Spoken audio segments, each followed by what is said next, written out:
And we are live. Welcome, mystery and thriller fans. I'm your on-air host, Sara DiVello, and I am so excited to welcome the incredible multi-million copy New York Times best-selling legendary B.A. Paris, all the way from the UK today, to tell us about her brand new red hot new book, The Therapist.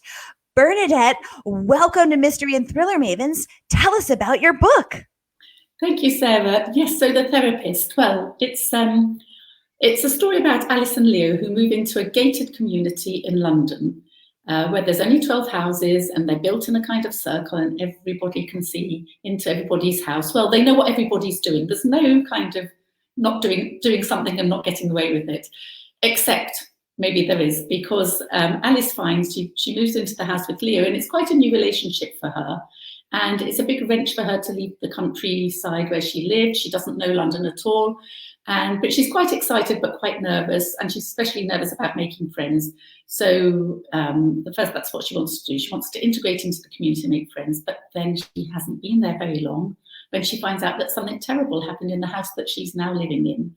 So she sets on a mission to find out the truth behind the girl that used to live in the house before her. Well, you hooked us again, Bernadette, because this book sucks you in, spins you around, and doesn't spit you out until the last page.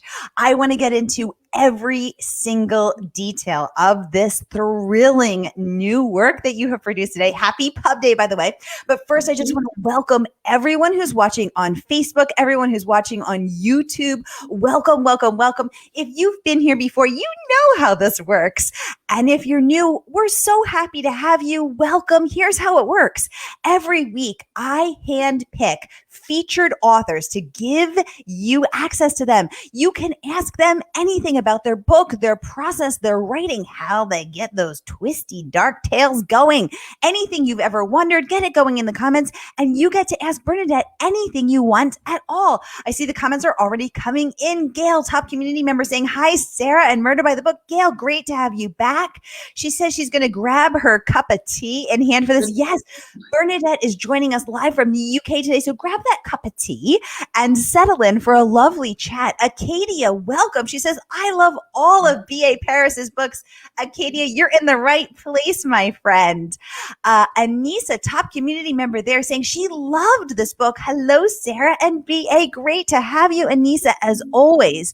Andrea is saying, it sounds fantastic. Andrea, it is, but put your seatbelt on because it is a wild ride. Let's see. Oh my gosh. Anissa is saying it takes you on a wild ride. Anissa, we're like just, totally vibing. Gail is saying happy pub day. Jennifer saying so excited to be here. She loved this book. Jennifer, welcome. We're so happy to have you. We're so glad you loved this book. Tell us what your favorite scene or part is. Tell us what you loved it. No spoilers though. Gail would like to know, Bernadette, where did you get the idea for The Therapist? And I'm wondering too, because it's crazy.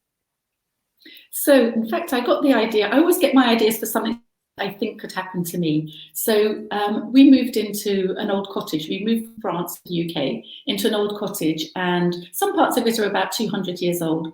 And one day I just thought, probably a lot of people have died in this cottage because, years ago, hundreds of years ago, there wouldn't have been hospitals. And I felt quite happy about, I didn't mind living with their ghosts. And then I thought, what if I found out that there had been a murder in the house? I can say that much without giving too much away. And I did actually think I wouldn't be very happy staying here if it had been a recent one. And it was funny because I asked friends and relations and said, what would you do? And not many people would have been happy staying somewhere, living somewhere where there'd been a murder. So, but I just thought it was a brilliant idea for the start of a novel. I wasn't quite sure where it would go, but I just thought that gave me my start. So once that idea was in my head, that's, then I started writing and thinking a little bit about where the story could go. Ooh, great question, Gail, because I was wondering too. And Bernadette, thank you for that behind the scenes glimpse. It's so cool to know that your cottage is over 200 years old, parts of it. And I live in an apartment that's a renovated brownstone, and it is 130 30 years old. And I have also wondered, I mean, someone had to die here in all of that time.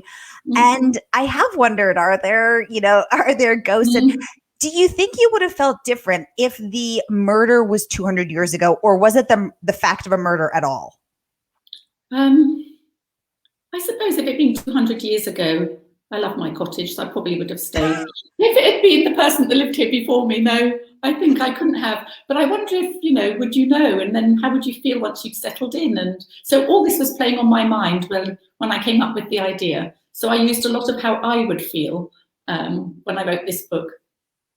And do you believe in ghosts? Do you believe in them abstractly? And have you ever felt anything in your 200-year-old cottage? Not here, but my family in France have a very old house down in the south of France, which is probably much older than 200 years old. And when I was 10 and staying there, I know this is going to sound crazy, but for about 7 nights running, I saw a ghost each night standing over my cousin's bed. I was sharing a bedroom with her. And every night I would wake up and see this figure standing over her. And I knew it was a ghost. But people laugh when I tell them. So yes, I definitely believe in ghosts because I saw one. And I know it wasn't my imagination because I would actually wake up and start crying. I was so scared. And the following night I wouldn't want to go to bed, and I'd eventually go to sleep. And then I'd be woken up again by this presence, and I'd look and it would be always standing over my cousin's bed. So yes, I definitely believe in ghosts. Was it the same presence, the same figure every night, or a different one? Yes, and I knew it was a woman. And of course, I know I had great-great-grandparents who would have died in that house. So, and I believe that one of them was looking over my cousin. So yeah, I do. But, people say it was your imagination. You were 10 years old, but I don't think so. No, I don't think so. And it's interesting because my friend Dorothy lives on the island of Nantucket, which is a little island 30 nautical miles off the coast of Cape Cod, which is by Boston. And she is a 7th generation Nantucketer, and she lives in her family's ancestral home. And Nantucket goes back to the 1600s, and she has seen ghosts of her family members, and she feels very comforted by them. So I don't know if I would feel comforted. Gail saying she would not be laughing if she saw a ghost, and I wouldn't be laughing if someone told me they saw a ghost. She wants to know, how were you able to stay in the house? And I'm also wondering, how were you able to get to sleep after seeing this ghost? Well, I was staying, my family were there, and we were staying with my uncle's family, and I didn't tell anybody because I knew they would just laugh at me. And so I never told anybody until years and years later. And of course, the family that lived there, my uncle and cousins, they just thought this was hysterically funny because nobody else has ever seen a ghost. But, I went back the following year and I was terrified that I'd be in the same bedroom. And I was. My aunt put me in the same bedroom and I still hadn't told anybody. But that year, the year later, I didn't see anything at all.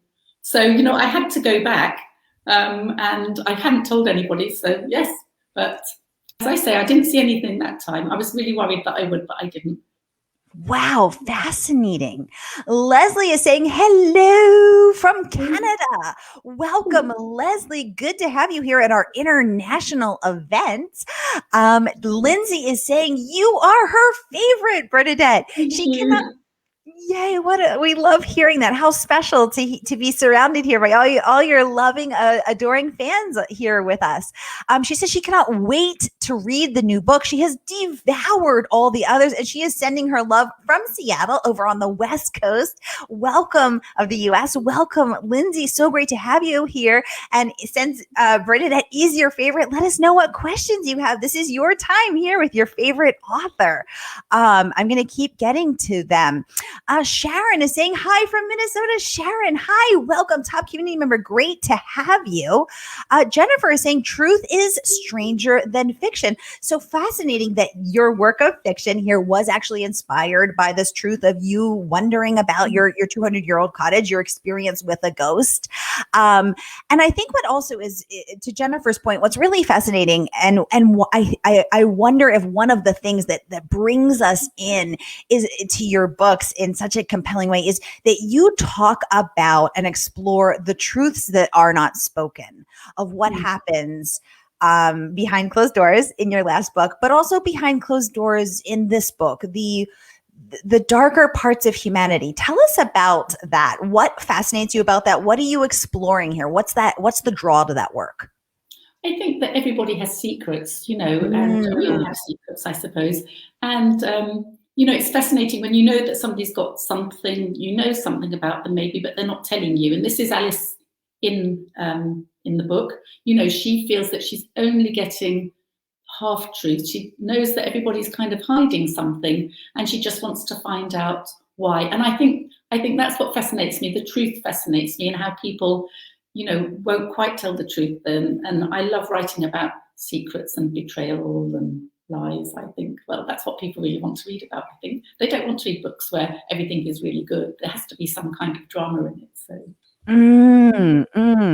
I love that. And it's that search for the truth, the fascination of the truth of human nature that seems to be such a draw for you. And you write about it in such a way that it fascinates all of us. So thank you for that. Oh my goodness. Okay. So many great questions. Anissa would like to know, ooh, good question, Anissa. What is the scariest piece of research that you have ever uncovered? Everybody strap in, put your seatbelts on. It's going to be like we're asking B.A. Paris here. I think if you mean the research I've done into my books, it was probably when I was researching behind closed doors. And I was very conscious that I was writing about somebody, a woman who was, more or less being kept a prisoner, and he was a psychopath. And I just wanted to know if women could really, if it was really possible that, an intelligent woman could actually be kept prisoner and not be able to get away. And I read so many harrowing stories about, it wasn't in this country, but there was a woman who had actually been kept in a pit by her husband. And, you read things like that and it's so scary. It's so scary. And it makes you realize how dark human nature is. And I think that's what I think whenever I look into, or when I'm looking for, so Jack was a psychopath, or when you're looking and a lot of my characters are manipulated, and looking into the mind of those characters that manipulate others, that's quite scary. It's quite scary how normal these people seem. Yes, and exactly. and how, like Jack, so charming, everybody loved him. Nobody could ever believe anything, that he would do anything wrong. And I find that scary, actually. I find that scary, the people who come across as perfectly normal but actually have really dark minds.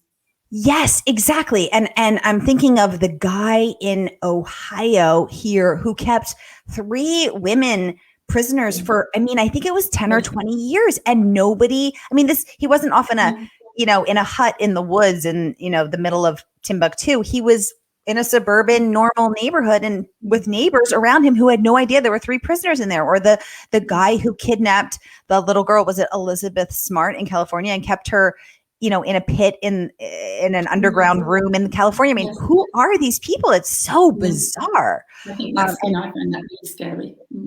Really scary. Andrea would like to know, when you read, do you read thrillers? Great question, Andrea. Bernadette, give us the skinny. Okay, it's a great question because I get a lot of thrillers to read. So I have to read a lot of thrillers. Well, I don't have to, but I'm asked to, and I enjoy reading them for other authors or whatever. But my preferred read would not be a thriller. Ooh. So I love family dramas. I love big sagas, family sagas. I like historical novels. So I think that probably if I was lying on a beach and somebody said, what sort of book do you want to read? It wouldn't be a thriller, which is maybe a bad thing to say, but I think I write them. So maybe I don't want to read them necessarily all the time either, because, it's, and of course, when you write thrillers, you guess quite a lot, I think, so it's quite hard to decide. Oh, interesting. So that's a great actually follow-up question to Andrea's excellent question. Are you able to guess who done it before the rest of us, because you are so skilled at this? Yeah, quite often, because, I can sort of see like the little red herrings that are sown by the author. It doesn't mean it's not an enjoyable read for me, because it is, but it makes me very aware that, I've got readers out there that are very clever, and they usually, and in this one, in The Therapist, I think I love it because even if people guess some of it, they probably don't guess the whole of it. So I think, the kind of last twist in it, I think was I was really pleased with that one, that I came up with that, because I thought, well, even these clever readers who kind of guess, a lot of readers haven't guessed anything at all, so that's great. So yeah, I'm quite proud of this one because I think it's interesting for the reader if it's a good read for them, and if they are surprised at the end. I think, I like to make my readers go, oh wow, I'd never have guessed that. So. Ooh, well, I got to the end and I had not guessed it. Bernadette, so you got me good. Good, that's great. Gail says there's lots going on in England these days. Absolutely, Gail. Great point. How is living there right now? Yeah, it's still quite difficult. I mean, we're meant to be coming out of, there's not going to be any restrictions starting from Monday, or very few. I don't know how it's going to go, because we were doing very well with our vaccination program. And, we had come right down, we were doing so well. And then we have the Delta variant now that entered the country. So now the good thing is there aren't so many people dying from it, but there are a lot of people being infected again. So we can see that rising. So yes, it's kind of this yo-yo situation. And, I think like most people, it's been quite tough, and we had 3 lockdowns, and the last one, which started in January and only finished in April, and then we still had restrictions. It was quite tough, that one. It was quite tough because the weather was good, and and it was a year on, and people were expecting it to be over, and actually it's still not over, and will it ever really be over? So it's a great question. So it's getting easier, but it's still not as it used to be.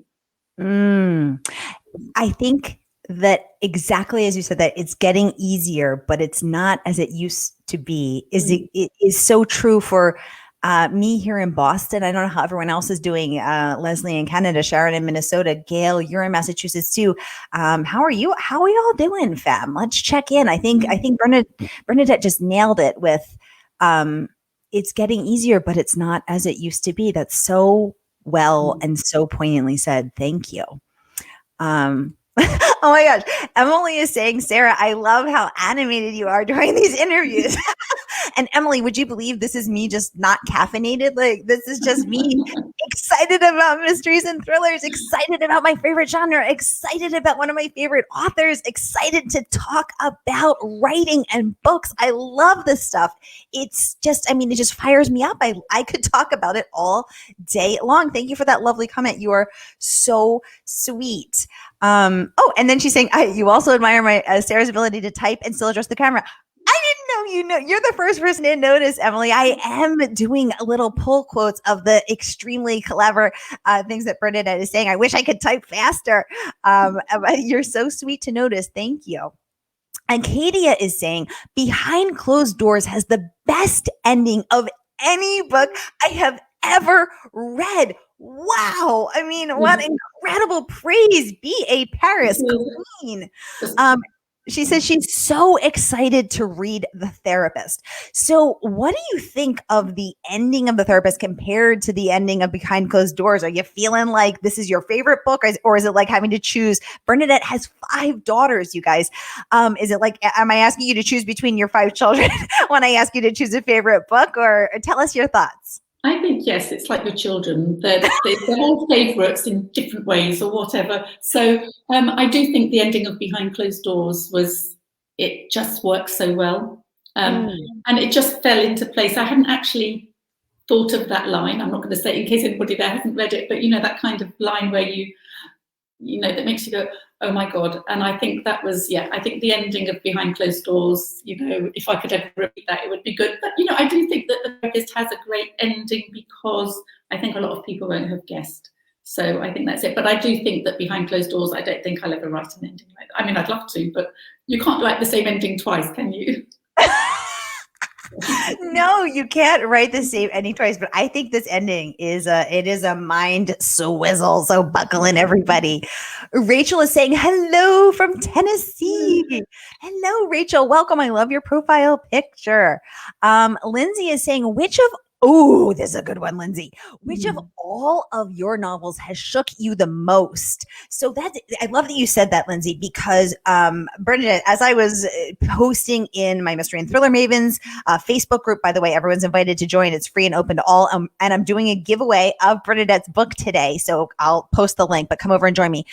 But over and over, people kept saying her books left me shook in a way that no other books have. Someone posted that years later, the book has stayed with her, that they haunt her. I mean, this just kept coming up over and over again. So it's so interesting that your books infiltrate our minds and stay with us for years. She said for her, it is behind closed doors, but perhaps you have a personal connection to one of the stories that has really shaken you. Great question. Bernadette, tell us. It is a great question, actually. It's a great question. I think Behind Closed Doors surprised me because I didn't take it. It was the first book I wrote that was published. It was the first psychological thriller. And it surprised me, shook me a little bit because it was so dark and I didn't think I was capable of that. And also, yes, when I was writing it, Jack became much more evil than I expected him to be. So that was quite, that was quite a surprise for me. But I think also the dilemma, now I know this wasn't really a psychological thriller, so this was a little bit of a sidestep for me. I really wanted to write the dilemma. There were personal reasons why I wanted to write that, just nothing for me personally that happened to me, but I'd read something in the paper about one family, my sister told me about something else, and then I had kind of the experience with a friend in France who, it wasn't the story of the dilemma, but they went through something that gave me the story of the dilemma. And I just, so those two characters, I thought Adam and, well, especially Adam, I think, his story really, and trying to do what was right and then maybe getting it so wrong, or, just trying to keep a secret and wanting his wife to have one last day of happiness. I was very, very aware of this. So yes, so that one, I think the dilemma touched me in a way that, the psychological thriller might not have. It is more of a family drama. Exactly. I love that. Thank you for the great question. Lindsay, Bernadette, thank you for that behind the scenes scoop. Leslie saying, up in Canada, we are slowly opening up, but it has been a slow go. And we have the newest variant here, so not sure what the fall will bring. Fingers are crossed. Leslie, fingers are crossed for all of us. And please do keep us posted. Emily says she's in Pennsylvania. Yay. I love knowing where everyone's from because it really has become such an international group of us here. And she says her area has a 76 vaccination rate. Yay. Delta variant is still a concern, especially for the 24% unvaccinated and for the children who aren't eligible for that vaccine. Yes, exactly. Vermont actually just reached herd immunity and is followed by Hawaii and Massachusetts. So we're almost to herd immunity, but we all have to do our part because otherwise it's just this virus is just going to keep mutating. My husband actually works in the virus space in biotech, not this virus, another virus. And so we all have to do our part to knock this out. Anissa is saying, ooh, this is good. Was the ending the one you started with, or did it change? Bernadette, tell us. I'm just trying to think, actually. It might have changed a bit. It was more or less the ending that I imagined. But then, of course, I did add the last chapter in. So there is a last chapter that kind of explains a little bit.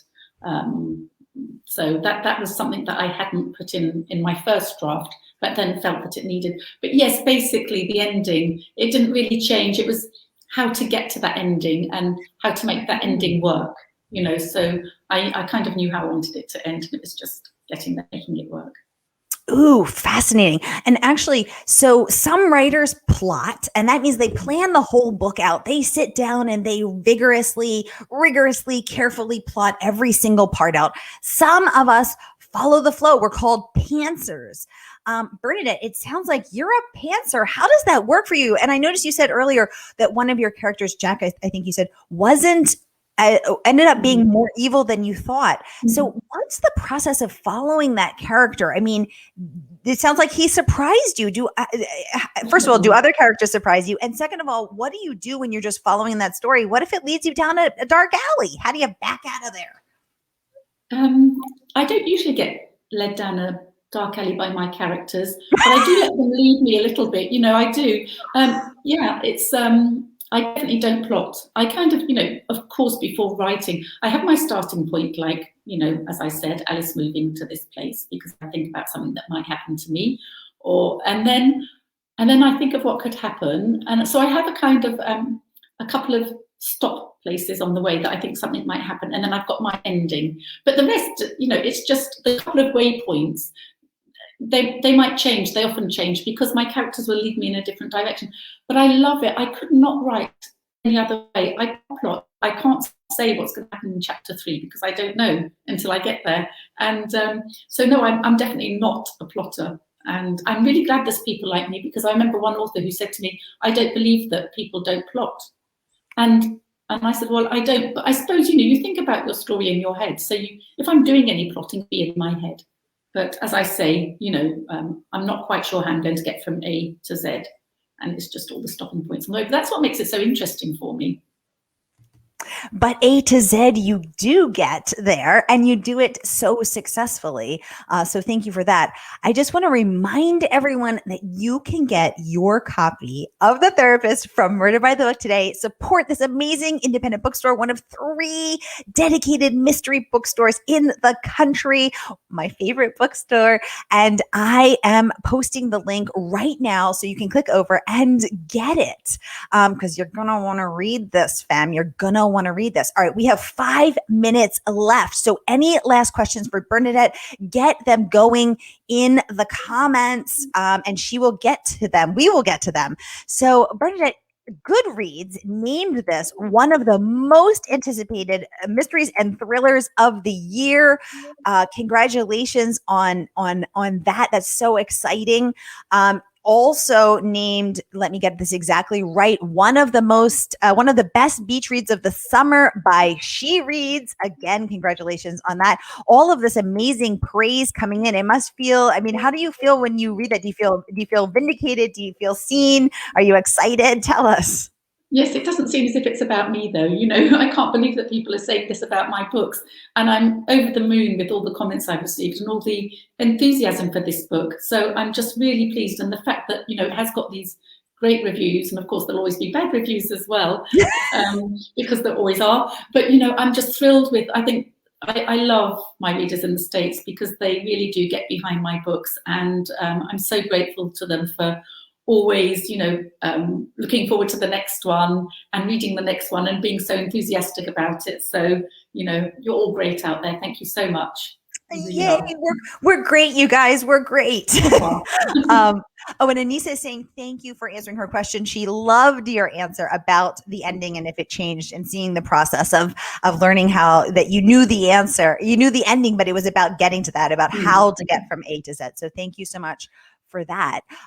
She Reads also named you one of the best books. You have gotten incredible praise from other authors. T.M. Logan, author of The Vacation, says suspicion, betrayal, dark secrets abound in this 10 story, all hidden just beneath the surface of a seemingly perfect suburban life.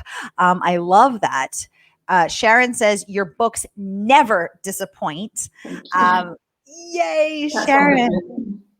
Yeah. And it's hard too, right? Because every time you think, will this be the one? You don't, now you keep raising the bar, raising the expectations. Do you feel that pressure, Bernadette? I think after Behind Closed Doors, definitely. It's absolutely wonderful when your first book is just, a great success, but it really makes it hard for all your subsequent books, because you know that it's going to be quite hard to repeat that. You hope you will, but it's very hard to write a book that will have such an impact as Behind Closed Doors, I think. But, it keeps me on my toes. It keeps me going. It keeps me looking for that elusive book that people might say, oh, I actually prefer this to Behind Closed Doors, because the majority of people, it's still their favorite book. Although some people say, I like The Dilemma, I like The Breakdown best. Some people have said they like The Therapist best, which is great, although it comes a close second to Behind Closed Doors. But, it's wonderful when you have success with your first book, but it's also quite hard to, after, keep trying to, you want a book that matches it, and that's quite hard. Exactly. Anne is saying every single one of your books has her dumbfounded. She loves that feeling in reading. Bernadette, how do you pull that off? Because I hear that. And Anne, thank you for saying that, because I want to get to this. How do you outwit us, outsmart us, leave us feeling dumbfounded? How do you pull that off? since you don't plot, how do you come up with something that's so shocking? I don't know. I think I've got really good imagination, and I really want to give my reader that ride, where they don't get, I really am. I'm kind of aware of the reader when I'm writing, and it's not that I want to trick them, but I do want to be able to, not trick them exactly, but make them question, because otherwise, if they could guess who done it at the very first page, it wouldn't be very interesting for them. So I'm kind of aware that I need to trick them a little bit and look for ways. And I enjoy that. For me, it's a little bit like a puzzle, trying to find little things, clues that aren't actually clues that might lead them down the wrong way. But that's fun. Ooh. I enjoy doing that. And do you ever find yourself saying, oh, that is a little predictable, I better change that up, or it just keeps coming, like twist after crazy twist? No, I think, I don't think many of my things are, I think they might look predictable, but then they're not, because it's not that. People might, so that's what I think. There might be something they'll say, oh yes, well, we know it's going to be her, or it's going to be him, but then it's not. So I hope I managed to pull that off. But then it's not. Grace says, behind closed doors had an impact, stressful, disturbing, and definitely thrilling. I loved the ending. So speaking of endings, very cool to see that. Ashley says, one of the first thrillers that I read that gave me the big cold chills. I loved it. And that is, do you ever give yourself the chills? do you think you get, ooh, or you've read it so many times it's not chilling anymore?